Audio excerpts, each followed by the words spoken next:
Y quiero hablar en esta noche acerca de favor abundante sobre el pecado. ¿Sí? Dios quiere derramar esa gracia abundante, ese favor abundante de Dios sobre el pecado. Y vamos a leer en Romanos 5:20, dice la palabra de Dios: pero la ley se introdujo para que el pecado abundase, mas cuando el pecado abundó, sobreabundó la gracia. Amén. Lo leemos otra vez. Pero la ley se introdujo para que el pecado abundase, mas cuando el pecado abundó, sobreabundó la gracia. Amén. Denle un aplauso a la palabra de Dios. Gracias, Señor, por tu palabra. Gracias, Jesús. Cierre sus ojos. Padre Celestial, queremos presentarnos delante de ti. Queremos pedir tu bendición, que tú nos reveles tu palabra, que nos enseñes a vivir conforme a tu palabra en victoria. Gracias, Señor, en el nombre de Jesús. Amén. Gloria a Dios. Amén. Uno de los flagelos, problemas grandes del mundo, de esta sociedad, de la sociedad antigua, de la sociedad moderna, de la sociedad postmoderna, es el pecado. Es un tema que tiene sus orígenes en Adán y Eva, y hasta el día de hoy el mundo padece sus consecuencias, las consecuencias del pecado, y el mundo literalmente,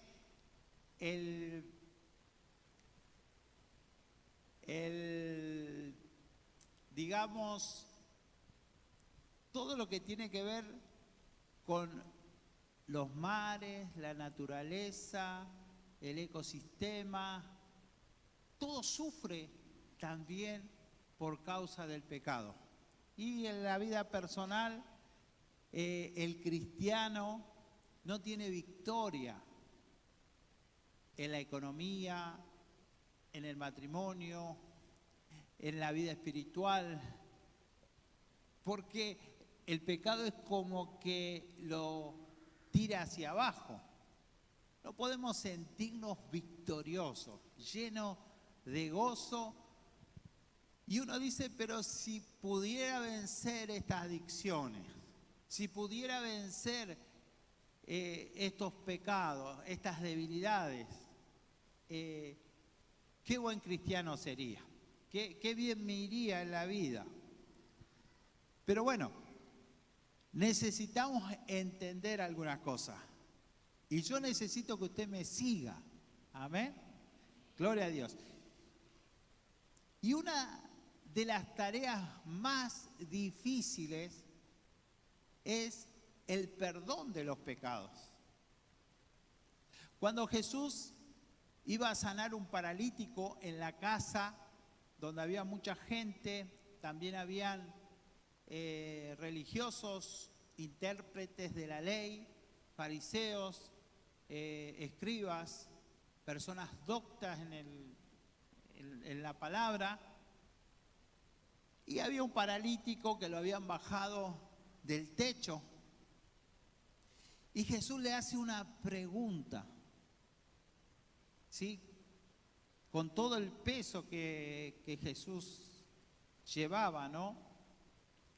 Y le dice, ¿qué es más fácil decir? ¿Tus pecados son perdonados? ¿O levántate, toma tu lecho y vete a tu casa? Claramente, lo más difícil era el perdón de los pecados. De hecho, Jesús le dice, hijo, tus pecados te son perdonados. Y luego dice, para que vean que el Hijo del Hombre tiene poder en la tierra para perdonar los pecados, dijo al paralítico: levántate, toma tu lecho y vete a tu casa. Claramente el perdonar los pecados era lo más difícil. Perdonar los pecados o justificar, declarar inocente al pecador. Declaró,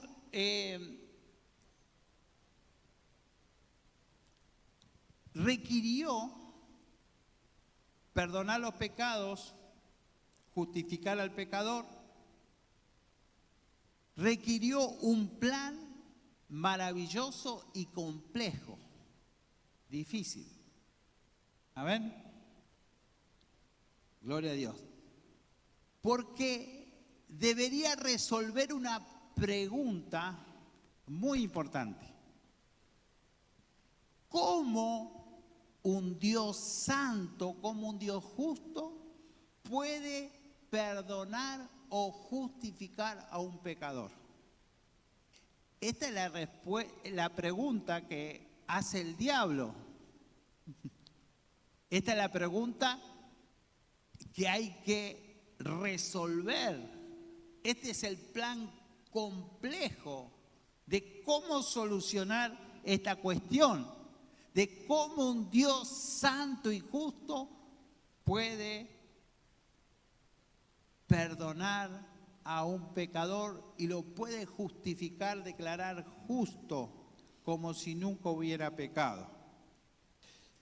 Entonces, cuando Adán y Eva desobedecen a Dios y pecan, automáticamente son expulsados del Edén o de la presencia de Dios,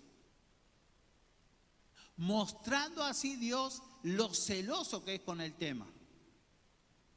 Rápidamente puso 2 guardianes en el Edén, en la presencia de Dios, para que el hombre no pueda acceder a la presencia.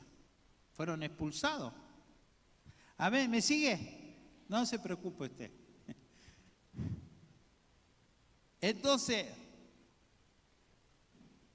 no había un remedio. No, el hombre no se podía acercar a Dios, había una pared intermedia.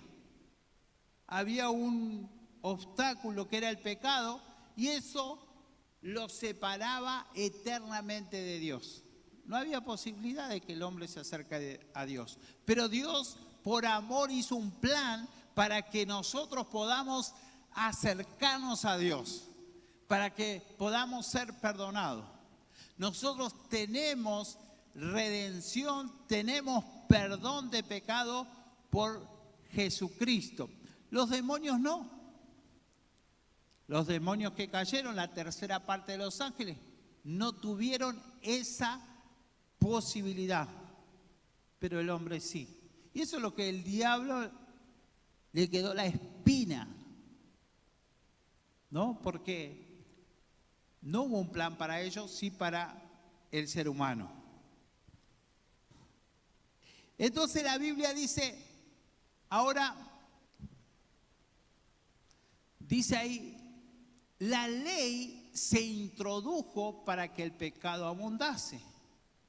Pero cuando el pecado abundó, sobreabundó la gracia. Desde Adán hasta que apareció la ley, la Biblia dice que la ley por medio de Moisés fue dada, pero la gracia y la verdad vinieron a través de Jesucristo. Dice, la ley vino con Moisés. Amén. Y trajo un sistema de normas que nosotros entendemos como la religión judía, llena de normas que tiene que ver con el pecado y de cómo acercarse a Dios.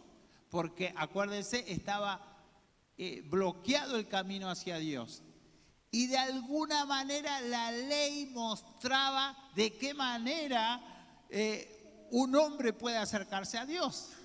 Y eso es lo que nosotros vemos escrito en el Antiguo Testamento. ¿Cómo nos acercamos a Dios? Yo no lo quiero aburrir, quiero que usted me siga. ¿Amén? Quiero que esté atento. Y bueno, entonces, en la ley, no le voy a explicar grandes cosas, pero había una ofrenda que se llamaba la ofrenda por el pecado. Entonces, una persona que había pecado venía confesando que hizo algo malo. Entonces tenía que traer un cabrito, un cordero vivo, y lo traía delante del sacerdote. El sacerdote venía y veía el cordero y el pecador, porque así lo decía la ley. Entonces el sacerdote examinaba el animal para ver que no tenga ningún defecto, que los ojos estén bien, que el oído esté bien, que las patas estén bien, que la lana, que el cuerpo no tenga ningún defecto, para que sea una ofrenda aceptable delante de Dios, para que cumpla la función de cubrir el pecado del pecador. Es interesante que el sacerdote no miraba al pecador, no examinaba si era orgulloso, si decía malas palabras, si era adúltero, si era una persona que le pegaba a su mujer, si no era altanero, si no era depresivo. No había ninguna necesidad de ver al pecador. El sacerdote no veía al pecador. El sacerdote veía la ofrenda. Fíjese lo importante de la ofrenda. Él veía la ofrenda. Cuando el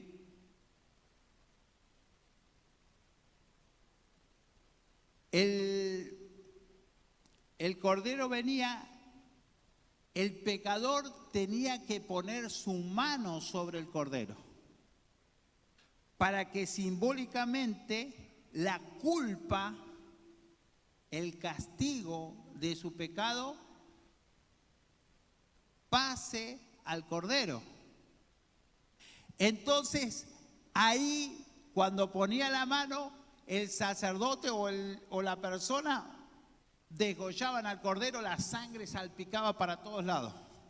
No era una muerte así como nosotros acá en Argentina, por ahí le ponen el cuchillo acá y sale un chorro de sangre controlado.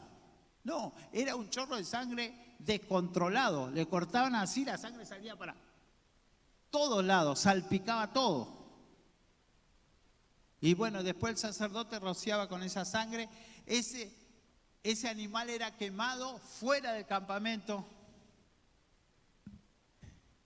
Y el pecador se iba, todo bañado en sangre, pero cubierto su pecado.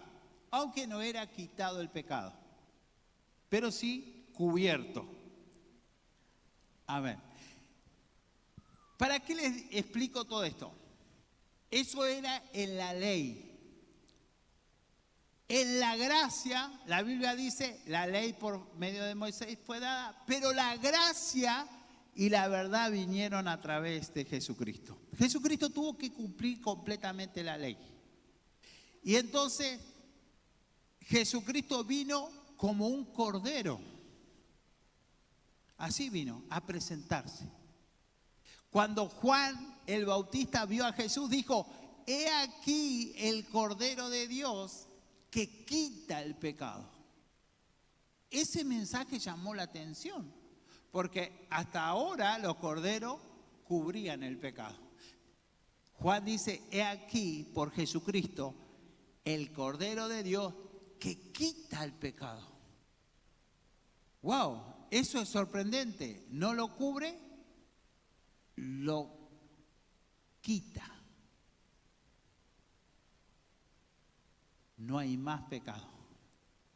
Entonces, cuando nosotros vivimos una vida cristiana en la iglesia, nosotros nos equivocamos al enfocarnos en nosotros mismos. Estamos asimismados. Estamos en nosotros mismos. Nosotros no tenemos que mirarnos a nosotros mismos, sino a nuestra ofrenda. Jesucristo es nuestra ofrenda por el pecado. Él es el Cordero de Dios que quita el pecado del mundo. Él es el que se lleva todos nuestros pecados. No nos miramos a nosotros mismos, miramos la ofrenda perfecta, el sacrificio perfecto de Jesucristo. Amén. Gloria a Dios. Gloria a Jesús. Por eso en Hebreos capítulo 10, versículo 10, la Biblia dice,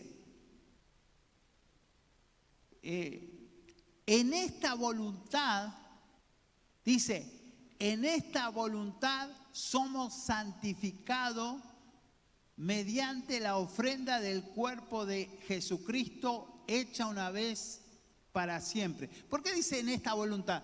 Porque Jesucristo voluntariamente ofreció su cuerpo como un cordero, fue llevado al matadero, como dice Isaías, como cordero fue llevado al matadero.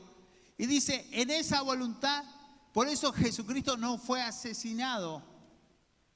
Jesucristo, Él voluntariamente se entregó a la muerte, al sacrificio por nuestros pecados. Yo le dije, un plan complejo pero maravilloso de salvación.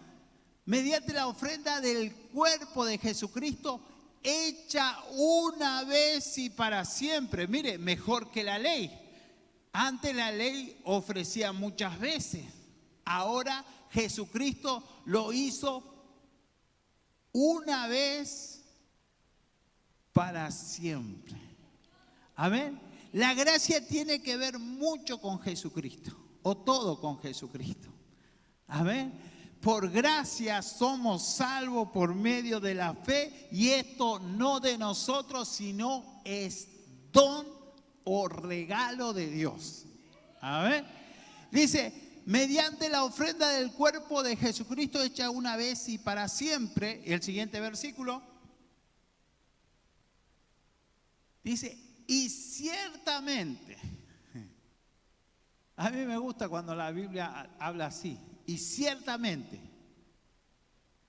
todo sacerdote está día tras día ministrando y ofreciendo muchas veces los mismos sacrificios que nunca pueden quitar los pecados. Pero Cristo, habiendo ofrecido una vez para siempre un solo sacrificio por los pecados, se ha sentado a la diestra de Dios. De ahí en adelante, esperando hasta que sus enemigos sean puestos por estrado de sus pies. Porque, atento, ahora viene la aplicación a nosotros. Porque con una sola ofrenda hizo perfecto para siempre a los santificados. Denle un aplauso al Señor.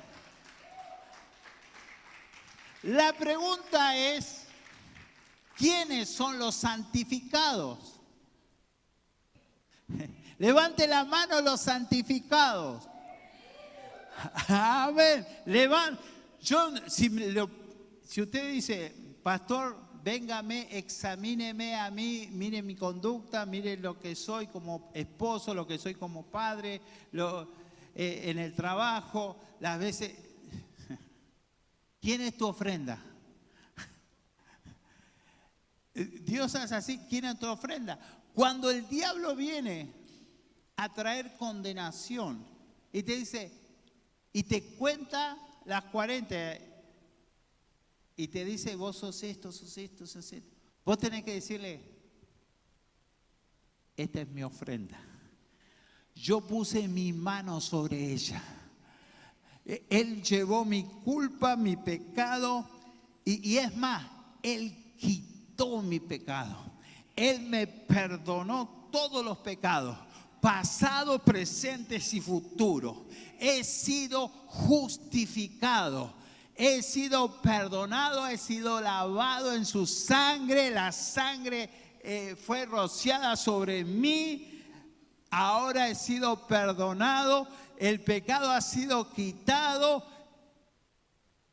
soy santificado, he sido hecho perfecto para siempre en el nombre de Jesús. Amén, gloria a Dios. Yo te estoy diciendo, hay victoria sobre el pecado. Hay una gracia abundante sobre el pecado. Dios te va a dar victoria sobre el pecado. Vos te vas a sorprender porque lo esclavo que tuviste 10 años, en unos días vas a ser libre. Estuviste atado por tantos años, en unos días vas a ser libre. Pero es por la gracia de Dios, amén, en tu vida, por la ofrenda del cuerpo de Jesucristo, amén.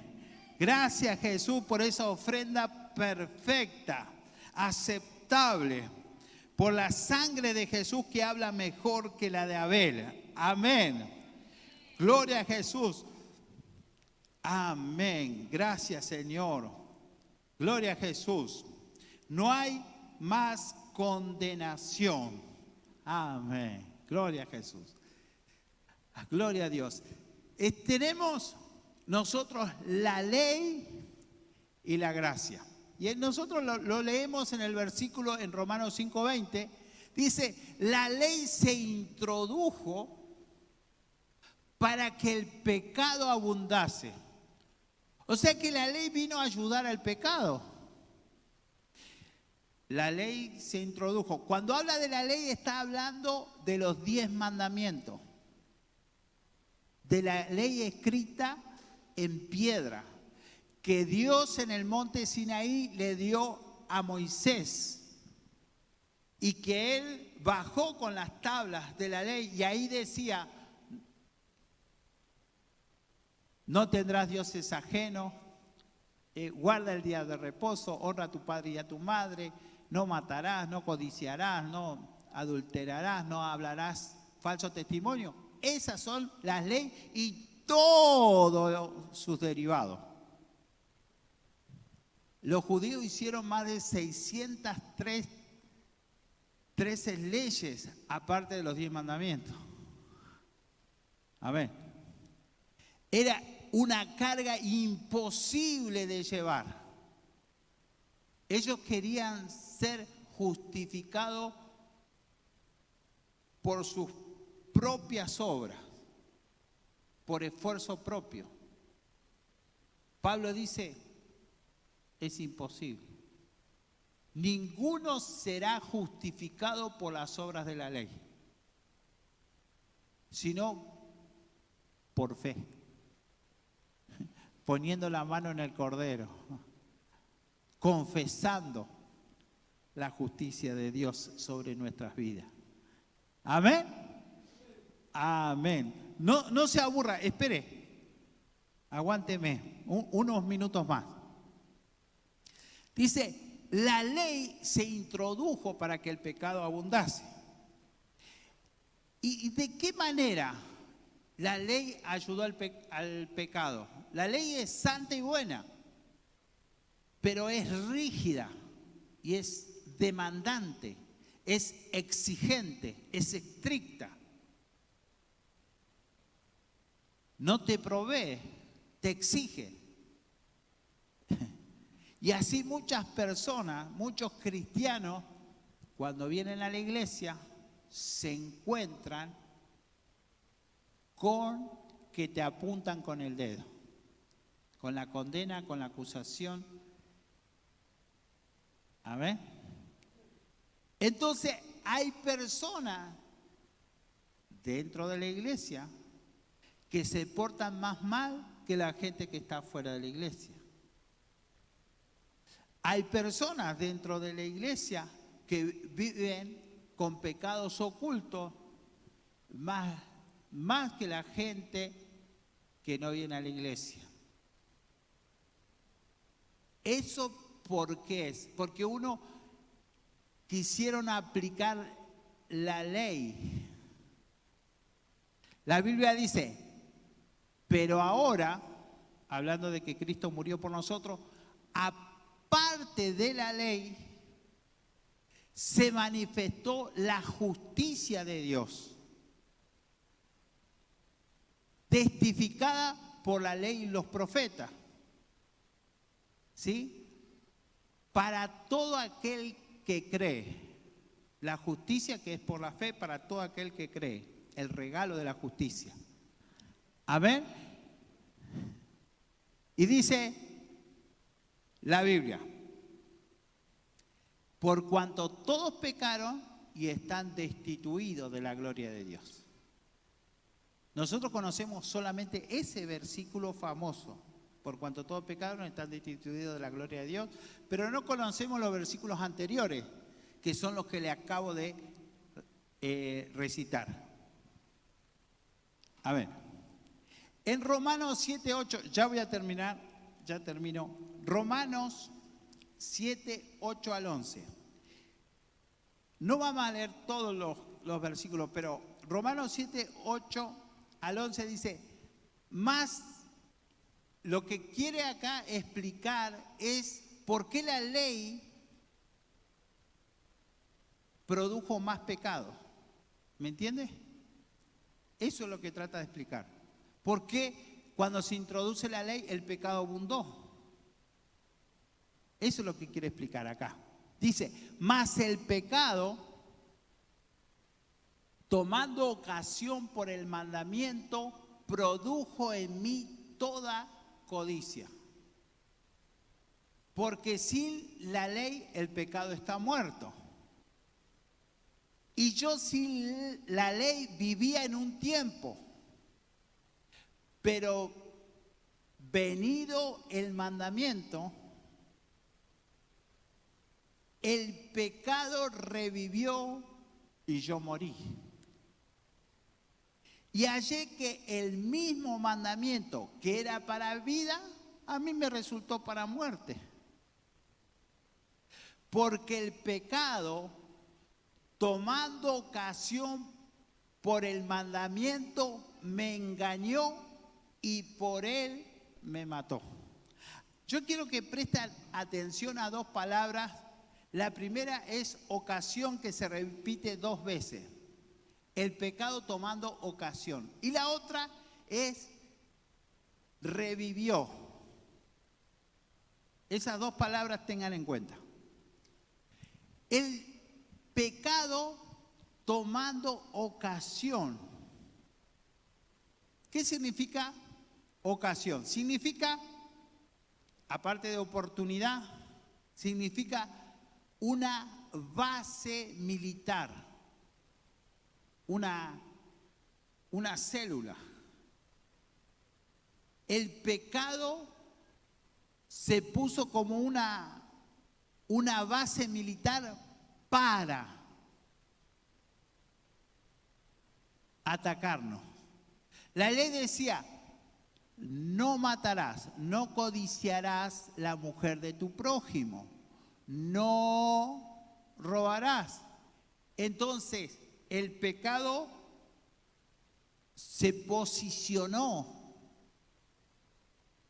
en ese punto y produjo en nosotros toda clase de codicia. Y después dice, y revivió el pecado. La ley hizo un avivamiento del pecado. Es decir, no hagas esto, no hagas lo otro, hizo un avivamiento de pecado en nosotros. Amén. ¿Qué quiero decir?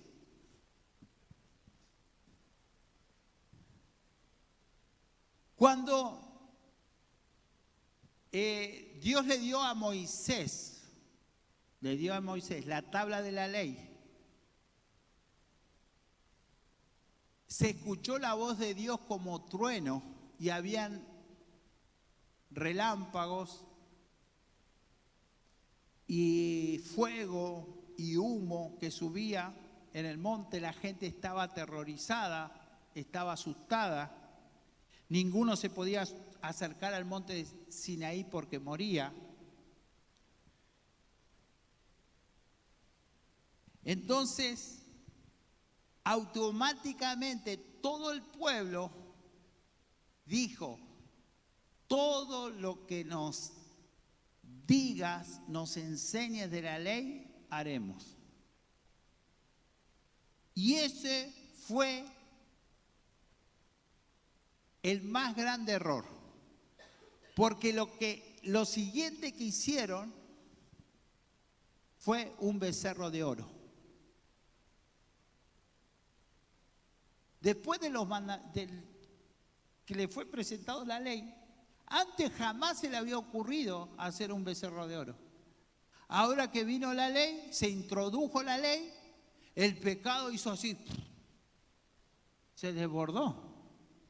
Entonces ellos juntaron el oro que trajeron de Egipto, hicieron un becerro de oro y Aarón estaba al frente de eso y empezaron a adorar y dijeron: estos son tus dioses, Israel, que te sacaron de Egipto. ¡Qué locura!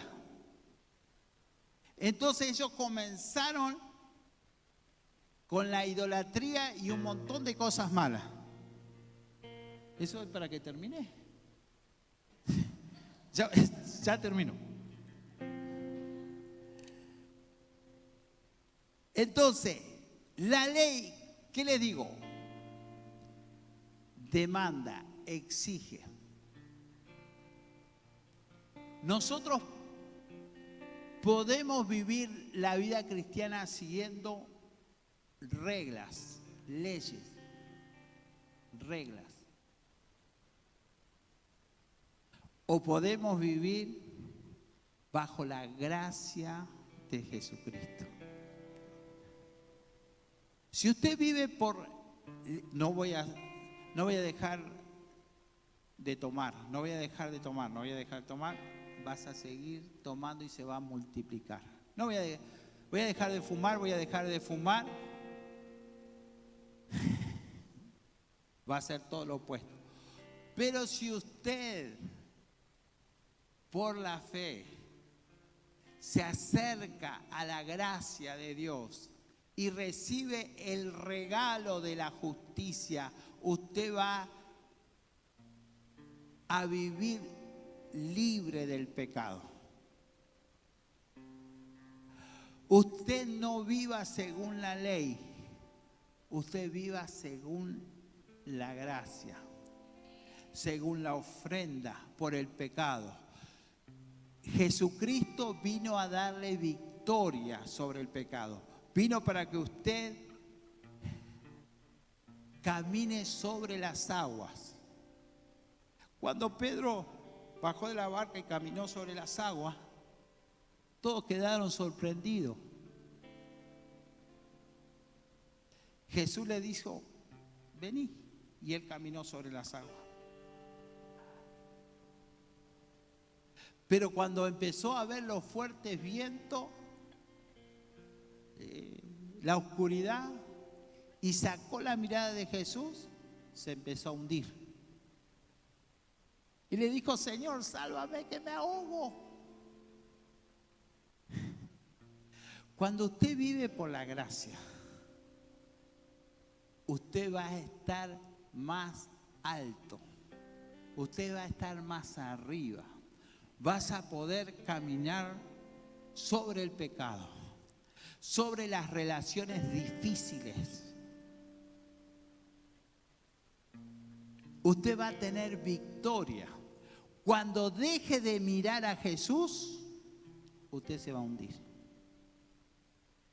Va a vivir desanimado, frustrado, derrotado, las enfermedades, las relaciones difíciles, las debilidades y el pecado, y usted se va a hundir. Pero cuando usted mira la cruz, cuando usted mira a Jesús, cuando usted ve la gracia de Dios, usted va a elevarse por encima. Y vas a caminar sobre las aguas, sobre el pecado. Vas a tener victoria sobre el pecado. Amén. Vas a vivir una vida cristiana victoriosa en el nombre de Jesús. Y eso no es por tu fuerza, no es por vos, es por Él.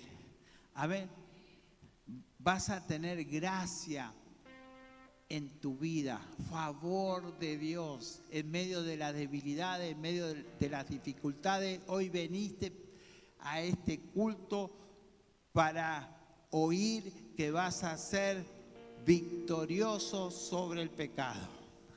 Amén. Gloria a Jesús. Póngase de pie.